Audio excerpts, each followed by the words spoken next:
mengajarkan mengaji kepada Dayat. Mengajarkan sholat kepada Dayat. Dan Dayat pun setelah dewasa dikenalkan oleh pembantunya itu kepada salah satu ustadz yang menjadi guru dari pembantunya. Tidak seperti Darto dan Imron, Dayat selalu melakukan sholat, beribadah, berbanding terbalik dengan Darto dan Imron yang tidak pernah sama sekali melakukan sholat atau apapun. Yang sering dilakukan oleh Darto dan Imron adalah ritual-ritual, sesaji dan sebagainya. Dayat pun memaklumi, karena Darto dan kakak tirinya Imron adalah para penganut aliran kepercayaan. Dayat tidak terlalu mempermasalahkan karena sudah terbiasa dengan hal-hal seperti itu. Saat usia Dayat 23 tahun, Dayat meminta izin kepada Darto dan kakak tirinya untuk menikahi kekasihnya yang bernama Siti, salah satu teman Dayat di sekolah SMA-nya. Dibawalah oleh Dayat Siti ke rumah bapaknya Darto untuk meminta restu bapaknya meminang Siti sebagai istrinya. Darto melihat Siti calon menantunya sangat senang, bahagia. Apalagi Siti merupakan sosok gadis yang cantik jelita. Tutur sapanya lembut menggairahkan jiwa. Darto melihat Siti bukan melihat sebagai calon anak mantunya, tapi melihat Siti sebagai calon pemuas nafsunya. Itulah Darto yang tubuhnya sudah sering dimasuki oleh Raja Buto Ijo, yang sudah menyatu dengan sifat-sifatnya Raja Buto Ijo, setan dari bangsa jin. Darto sudah menjadi pengikut iblis, pengabdi setan. Pikiran dan hatinya sudah tidak ada kebaikan. Yang ada hanya mencari kepuasan dunia. Makanya dia begitu melihat sosok calon menantunya, yang dia lihat dari diri Siti bukan sebagai anak menantunya, tapi sebagai calon pemuas nafsunya. Itu yang ada di pikiran Darto. Tibalah hari pernikahan Dayat dengan Siti. Tanpa sepengetahuan Dayat, Darto dan Imron sudah merencanakan sesuatu. Karena menurut Darto, bahwa Raja Buto Ijo meminta kembali perawan untuk syarat kelanggengan harta kekayaan mereka, seperti yang dulu terjadi kepada istrinya Imron. Darto pun bercerita kepada Imron bahwa dia, Darto, mesti mendapatkan keperawanannya Siti sebelum dia melakukan ritual pemanggilan Raja Buto Ijo. Dia sudah menyirap Dayat dan Siti agar tidur terlelap dan tidak melakukan ritual malam pertama.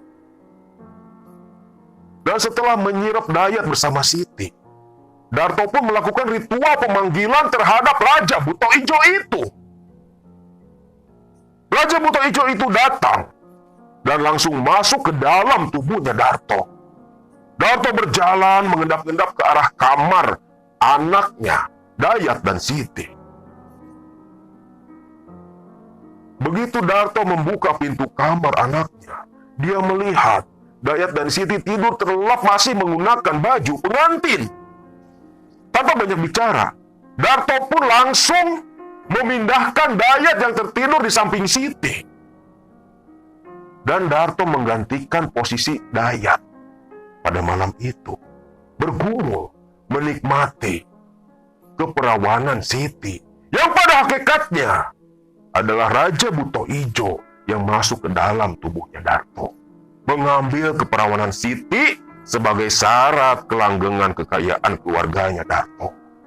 Sudah 2 orang menantu yang Darto gagahi, yang dimasuki oleh Raja Siluman Buto Ijo. Keperawanan kedua anak menantunya diambil oleh Darto, bukan oleh anaknya selaku suami dari menantu-menantunya Darto. Setelah puas mengambil keperawanan Siti. Dayat Darto pindahkan lagi di samping Siti. Lalu Darto pun keluar dari kamar pengantin anak keduanya itu. Seperti yang dulu terjadi pun terjadi lagi. Kekayaan bertambah lagi.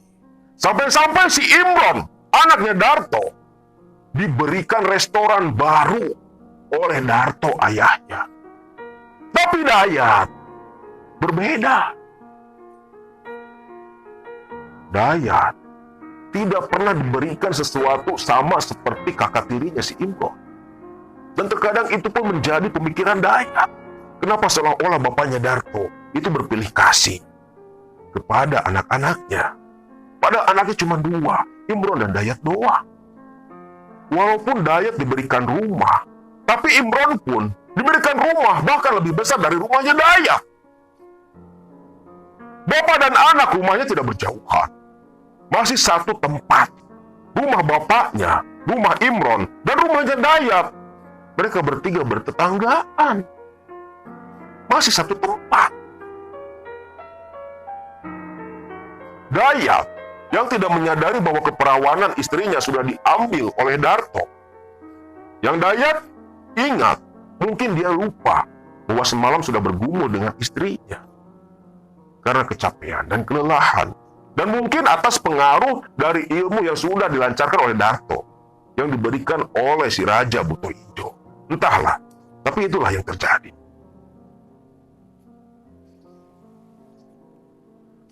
Pasca berumah tangga dengan Siti, Dayat semakin tekun beribadah, berbanding terbalik dengan Darto dan Imron yang masih melakukan ritual-ritual yang sesat seperti itu. Dayat sama sekali tidak tahu bahwa Darto adalah pelaku pesugihan Buto Ijo, bahwa harta yang mereka selama ini nikmati adalah dari hasil pesugihan mengabdi kepada setan. Dayat tidak sadar akan hal itu. Seperti yang saya ceritakan dulu, bahwa Dayat ini dikenalkan kepada seorang ustadz yang merupakan guru dari pembantunya yang mengasuh Dayat dari kecil. Dayat memang dekat dengan ustadz ini. Benar-benar dekat. Sudah merasa seperti kepada bapaknya sendiri. Nah, satu waktu, Dayat datang berkunjung sendiri ke rumah si ustadz itu. Berbicara ngalir ngidul, bertanya kabar dan sebagainya. Lalu Dayat menceritakan tentang apa yang selama ini terjadi di rumah bapaknya Darto. Ritual-ritual yang sering dilakukan oleh Darto dan Imron. Dia ceritakan kepada ustadznya itu. Lalu si ustadz yang sudah tua itu berkata kepada Dayat bahwa apa yang dilakukan oleh Darto dan Imron, bapak dan kakak tirinya itu adalah ritual sesat. Dan menyuruh Dayat untuk menasehati Darto dan Imron agar berhenti dari kelakuan sesatnya itu.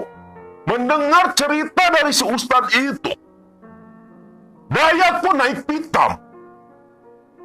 Tidak menyangka bahwa ritual-ritual yang dilakukan oleh Darto dan Imron adalah ritual sesat. Dayat pun bertekad untuk menghentikan ritual-ritual sesat yang terjadi di rumahnya. Setelah berpamitan kepada si ustadz dan memohon doa, Dayat pun pulang. Waktu itu Darto, bapaknya Dayat, sedang di luar kota meninjau lokasi yang akan dijadikan cabang dari perusahaannya, cabang dari restorannya. Dayat pulang langsung menemui Imron, kakak tirinya. Begitu bertemu dengan Imron, Dayat tanpa banyak bicara langsung berkata kepada Imron untuk menghentikan ritual-ritual yang sering dilakukan Imron dan Darto. Imron mendengar perkataan Dayat seperti itu, marah, benar-benar marah. Marah besar Imron pada saat itu. Makian, cacian, bentakan keluar dari mulut Imron kepada Dayat, adik tirinya. Malam itu habis-habisan Dayat dicecar oleh Imron. Karena pikiran sudah dikuasai emosi, amarah, Imron tanpa sengaja membongkar bahwa Darto, bapak mereka berdua, dan kekayaan yang mereka berdua rasakan selama ini, mereka nikmati selama ini, adalah buah hasil dari pesugihan bapaknya kepada Raja Buto Ijo di luar kesadarannya si Imron. Karena sudah dilingkupi oleh amarah, pikirannya sudah tertutup oleh amarah, tanpa sengaja dia membongkar rahasia keluarganya selama ini. Dayat yang mendengar cerita Imron kaget bukan main, tidak menyangka sama sekali bahwa harta yang selama ini ikut dinikmati oleh Dayat adalah hasil dari pesugihan bapaknya menyembah Raja Buto Ijo.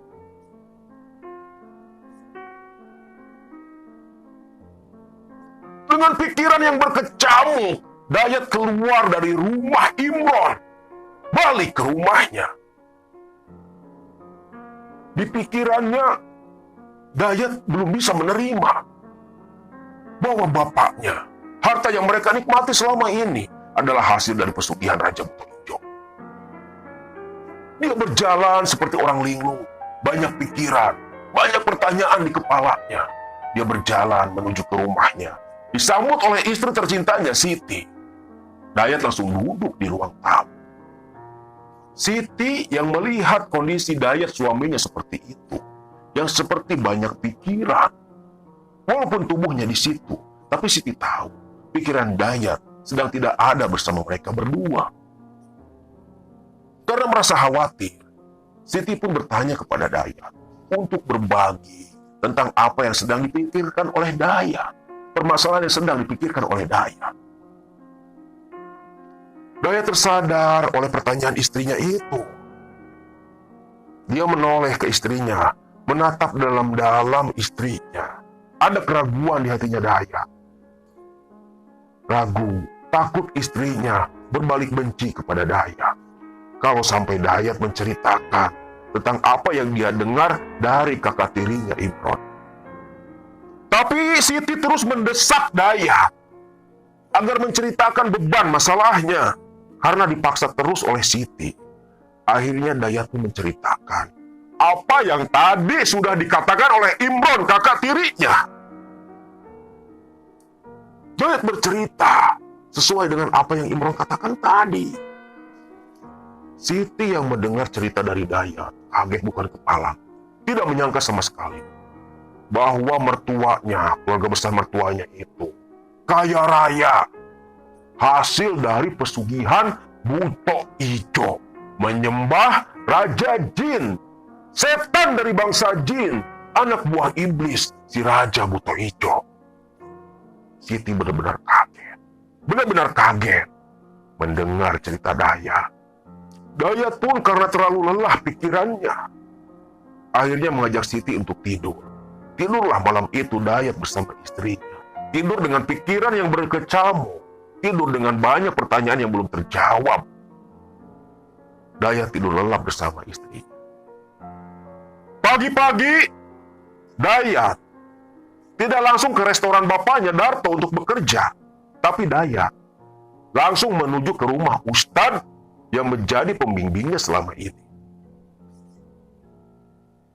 Datanglah Dayat ke rumah Ustadz itu dan menceritakan tentang apa yang Imron kakak tirinya katakan kemarin. Si Ustadz pun sama kagetnya seperti Dayat mendengar cerita Dayat itu. Dayat pun mengeluarkan HP-nya. Dia perlihatkan kepada si Ustadz itu. Mungkin entah diterawang atau apa oleh si Ustadz itu. Begitu melihat, menatap foto dari ayahnya Dayat, Ustadz itu tidak henti-hentinya beristighfar. Ternyata apa yang dikatakan oleh kakaknya itu memang kebenaran. Memang betul seperti itu. Dikuatkan oleh Ustadz yang selama ini jadi guru pembimbingnya Dayat. Dan Ustadz itu pun berkata kepada Dayat, supaya Dayat lebih berhati-hati, agar tidak terjadi sesuatu yang tidak diinginkan kepada Dayat dan istrinya. Dan tanpa sepengetahuan Dayat, Imron mengadukan hal itu kepada bapaknya Darto. Mengadu kepada bapaknya bahwa di dalam amarahnya kemarin bertengkar dengan Dayat, Imron tanpa sengaja sudah membongkar rahasia mereka selama ini. Darto marah. Tapi bukan marah karena Imron sudah membongkar rahasianya. Tapi marah kepada Dayat karena sudah mengetahui rahasia Darto yang ditutup rapat selama ini. Lalu harus gimana, Pak? Kalau sampai Dayat menyebarkan rahasia kita, bisa hancur kita, Pak. Karena Imron tuh paling gak mau jatuh miskin seperti dulu. Tenang aja, Ron, tenang. Bapak mau datang ke rumah dukun yang memberikan pesugihan kepada Bapak, meminta solusi tentang masalah ini, kata si Darto. Saat Dayat datang ke rumah si Ustadz, Darto pergi ke rumah si dukun yang memberi pesugihan buto ijo kepada Darto dan Surti dulu. Meminta pendapat si dukun itu untuk meminta solusi masalah mereka. Rahasia mereka yang sudah terbongkar dan diketahui oleh Dayat, anaknya Darto dari istri keduanya. Dan kata si dukun, sebaiknya agar rahasia tidak terbongkar kemana-mana, kamu tumbalkan si Dayat anak kamu itu dan istrinya juga. Raja Buto Ijo bisa menculik jiwanya si Dayat dan diganti oleh anak buah Raja Buto Ijo. Dayat bisa dijadikan tumbal walaupun dia masih hidup, kata si dukun. Walau bisawab, tapi memang itu yang terjadi berdasarkan ceritanya Siti. Benar dan tidaknya walau. Tapi berdasarkan cerita Siti memang seperti itu.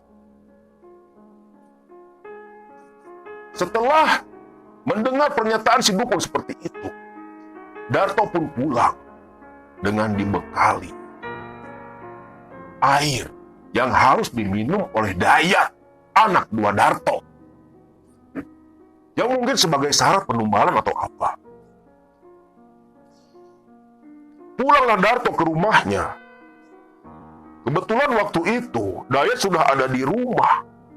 Setelah dia pulang dari rumah si Ustadz yang jadi guru pembimbingnya itu. Air yang dibawa Darto dicampurkan kepada kuah soto yang dia bawa dari restorannya. Langsunglah Darto memanggil Imron dan Dayat supaya makan bersama berkumpul di rumahnya Darto. Yang padahal sangat-sangat jarang tuh si Darto ngajak Dayat makan bareng di rumah. Datanglah Dayat bersama Siti ke rumahnya Darto. Mereka pun tanpa curiga makan soto yang dibawa oleh Darto dari restoran. Dan pada malam harinya, setelah acara makan itu, Dayat, suami Siti, anak kedua dari Darto, dari istri keduanya, mengalami demam yang sangat-sangat tinggi. Tengah malam itu, Dayat sakit. Tubuhnya panas, badannya menggigil, merintih-rintih kesakitan. Siti, yang panik melihat keadaan suaminya seperti itu, langsung dia keluar rumah bergegas menuju ke rumah bapak mertuanya, meminta pertolongan Darto, bapak mertuanya Siti. Darto yang memang tidak tidur malam itu, mendengar suara gedoran pintu, dia pun keluar, melihat anak menantunya Siti, menanyakan ada apa, malam-malam membangunkan Darto. Siti berkata bahwa Dayat sedang sakit keras. Darto pura-pura panik, langsung berlari bersama Siti ke rumah Dayat. Dan memang Dayat kondisinya lagi badannya panas, tapi tubuhnya menggigil seperti orang kedinginan, merintih-rintih kesakitan. Darto pun membawa Dayat, ditemani oleh Siti dan Imron, ke rumah sakit. Waktu itu, setelah tiba di rumah sakit, Dayat dalam kondisi seperti orang yang koma. Tidak sadar, sampai dirawat di rumah sakit selama 7 hari 7 malam. seperti orang koma si Dayat ini. Siti dengan setia menemani Dayat yang terbaring di ranjang rumah sakit. Biaya semua ditanggung oleh bapaknya si Darto. Yang padahal sakitnya Dayat itu sudah direncanakan oleh Darto untuk menutupi aib yang sudah terbongkar agar tidak disebarluaskan. Tapi Siti tidak paham akan hal seperti itu. Setelah 7 hari, Dayat terbaring lemah di rumah sakit, tidak sadarkan diri di rumah sakit. Dayat pun mulai siuman. Dibawalah kembali pulang ke rumahnya oleh Siti. Nah, pasca Dayat keluar dari rumah sakit, sadar dari komanya, ada sesuatu yang berubah drastis di dirinya Dayat. Dayat yang tadinya rajin sholat, tidak pernah sholat sama sekali. Setiap kali disuruh sholat oleh Siti, diajak sholat oleh Siti, Dayat selalu marah-marah. Dan ketika Dayat marah, yang dilihat oleh Siti bukanlah muka dari suaminya Dayat, seperti muka orang lain, menyeramkan. Bahkan terkadang, apabila Dayat sedang marah, matanya merah, melotot pada Siti. Apabila Siti menyuruh Dayat untuk beribadah. Dan keanehan bukan cuma itu yang terjadi kepada Dayat. Bukan cuma itu. Dayat sering menyuruh Siti istrinya untuk membeli bahan-bahan sesaji, seperti kembang 7 rupa, minyak-minyak wangi, seperti misik dan sebagainya. Sering menyuruh Siti untuk membeli hal-hal seperti itu. Siti menolak untuk membeli sesaji. Tapi Dayat marah besar kepada Siti. Siti selalu dipaksa untuk pergi mencari barang-barang itu. Siti pun sebagai istri hanya bisa menuruti perintah dari suaminya. Dan anehnya, Siti menyaksikan sendiri bahwa sesaji yang dibeli oleh Siti dari pasar itu bukan dipersembahkan atau gimana, tapi dimakan langsung oleh Dayat di hadapan Siti. Dan itu sering terjadi. Memakan kembang 7 rupa, memakan kemenyan, dan meminum minyak misik hitam. Itu sering dilakukan oleh Dayat. Dan benar-benar membingungkan Siti. Berbulan-bulan, Siti menemani Dayat dalam kondisi Dayat yang sudah berubah seperti itu. Bentakan, cacian, makian, bahkan tendangan sering Siti terima dari Dayat suaminya. Benar-benar jauh berbeda dari karakter Dayat yang dulu Siti kenal. Seolah-olah ini bukan Dayat, tapi Siti nggak paham. Lalu Siti sakit keras. Kakinya seperti ditusuk-tusuk. Napasnya sesak. Tubuhnya seperti yang diikat. Siti mengajak Dayat untuk ke dokter. Tapi Dayat tidak pernah mau. Tidak pernah mau sama sekali mengantarkan Siti istrinya berobat ke dokter. Akhirnya Siti pun meminta kakak kandungnya sendiri untuk mengantar Siti berangkat ke dokter. Dibawalah oleh kakak kandungnya ke dokter. Tapi dokter tidak bisa menemukan penyakit yang diderita oleh Siti. Malah merujuk Siti untuk datang ke rumah sakit. Datang ke rumah sakit, hal serupa pun terjadi. Tidak ada penyakit apapun di tubuhnya Siti. Menurut dokter yang memeriksa Siti, kondisi tubuhnya Siti normal-normal saja. Padahal rasa sakit benar-benar Siti rasakan. Sudah entah berapa kali dokter yang Siti kunjungi bersama kakaknya, tapi semua hasil pemeriksaan sama. Tidak ada penyakit sama sekali. Sudah di lab darah, tetap tubuhnya normal. Tapi rasa sakit semakin menjadi-jadi. Lalu kakaknya Siti ini berinisiatif membawa Siti ke kiai mencari pengobatan alternatif. Dan keterangan dari si kiai ini mengatakan bahwa Siti jadi korban tumbal mertuanya sendiri, Darto, sang pengabdi setan, penyembah Raja Buto Ijo. Kagetlah Siti dan kakaknya itu setelah mendengar pernyataan dari si kiai itu. Ditambah lagi si kiai tidak sanggup untuk memutuskan rantai tumbal yang mengikat jiwanya Siti. Siti dan kakaknya pun melaporkan hal itu kepada ibu dan bapaknya. Ibu dan bapaknya Siti mendengar bahwa Siti, anaknya, dijadikan tumbal oleh mertuanya sendiri, besannya sendiri. Benar-benar marah besar, tapi tidak sanggup untuk melawan. Takut juga, takut menerima kematian. Pada akhirnya, ibu dan bapaknya Siti menyuruh Siti untuk bercerai dari Dayat suaminya dan tinggal di rumah ibu dan bapaknya lagi. Siti pun karena benar-benar percaya dengan pernyataan sang kiai, apalagi disuruh oleh bapaknya seperti itu, Siti pun menggugat cerai Dayat suaminya dan tinggal bersama ibu bapaknya. Dibantu oleh bapaknya ke sana kemari mencari pengobatan, mencari kesembuhan. Tapi tidak ada dampak apapun. Tidak ada pengaruh apapun kepada dirinya Siti. Rasa sakit masih tetap Siti rasakan. Tetap Siti rasakan. Sampai akhirnya kakaknya Siti mengontak saya dan berkonsultasi. Lalu saya pun datang ke sana.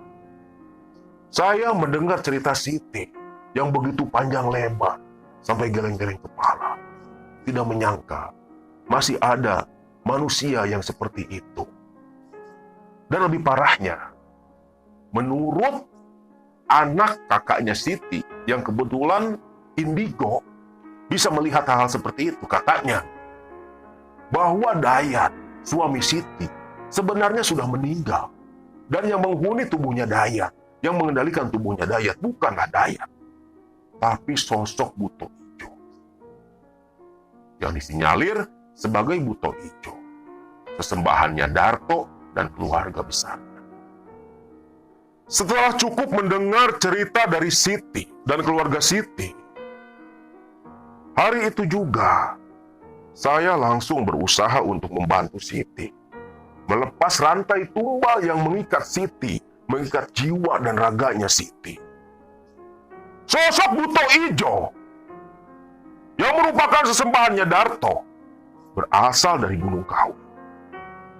Bahkan utusan dari si Raja Buto Ijo itu sempat masuk ke dalam tubuhnya Siti. Masuk ke dalam tubuhnya Siti. Saat proses ruqyah, Siti kesurupan, menggeram-geram dan berkata bahwa anak ini tidak bisa diselamatkan. Akan saya bawa, akan saya bawa. Emangnya anak kucing main bawa aja? Saya bilang. Kita terus melakukan ruqyah sampai si sosok buta yang masuk ke dalam tubuhnya Siti berteriak-teriak kesakitan. Lalu sadarlah Siti dari kesurupannya. Setelah Siti siuman dari kesurupannya, saya suruh Siti untuk beristirahat. Dan tiba-tiba Siti kerasukan lagi. Cuman yang masuk itu adalah sosok perempuan, jin dengan jenis kelamin perempuan, masuk ke dalam tubuhnya Siti. Memberikan penawaran bahwa mereka akan melepaskan rantai tumbal dan ciri tumbal yang ada di diri Siti, tapi dengan syarat harus diganti dengan seekor sapi. Enak aja, emang beli sapi murah apa? Saya bilang nggak bisa. Minta ganti lagi dia. Kambing, nggak ada. Ayam, kagak ada. Jangankan sapi, kambing, ayam. Setetes air pun nggak akan saya kasih buat kalian. Oh dia marah. Oh dia perang. Perang ayo. Kegagahan dan kesaktian ada di bangsa kamu. Kamu memang lebih jago. Tapi kesempurnaan ada di kami bangsa manusia. Kita ruqyah lagi. Seharian kita ngurus Siti. berusaha melepaskan rantai tumbal yang mengikat jiwa dan raganya Siti. Sampai alhamdulillah dengan izin Allah, rantai tumbal yang selama ini menjerat jiwa dan raganya Siti dengan izin Allah bisa terlepas. Bisa terlepas. Pecah tangis haru di keluarganya Siti pada hari itu. Setelah selesai melepas rantai tumbal yang mengikat jiwanya Siti, lalu kita protek rumahnya agar tidak lagi mendapatkan serangan sihir dari Raja Pesugihan Buto Ijo dan dari mantan mertuanya Siti.